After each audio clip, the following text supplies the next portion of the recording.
For today's video nga ay samahan nyo kaming mag-unboxing nitong aming outdoor umbrella na gagamitin namin dito sa aming labas ng milk teahan. Sobrang busy nga dyan ni asawa dahil hindi niya alam kung paano magkakasya dahil malaki pala ito. Pero ito na daw ang pinakamaliit, sabi ng seller. Sabi ko nga kay asawa ay kailangan niyang gawa ng paraan na maikabit yan dyan dahil para hindi naman ma-stuck yan. Umorder nga din pala kami ng base niyan para pampatibay at hindi siya gegewang-gewang. At ayan na nga, nilalagyan na ng tubig ni asawa ang kanyang base. At matapos ng lagyan ng tubig yung base, sisimulan na nga ni asawa ilagay yung payong.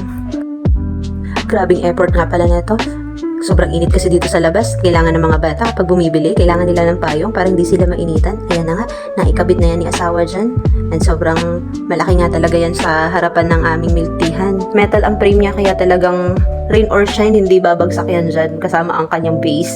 Bukod nga pala namin nabili ang base niya, hindi niyan kasama talaga sa presyo. May rotation nga pala siya, pwede nyo siyang patagilid na ganyan. Pwede siyang patuwid, pwede siyang patagilid, left and right. Ay napakamura lang yan. Ilalagay ko nga pala yung link niyan dyan sa baba para naman syempre ma-check out nyo din pag gusto ninyong bumili ng ganyang payong. Pag mag-outing kayo o kaya may small business kayo, pwede yan sa labas.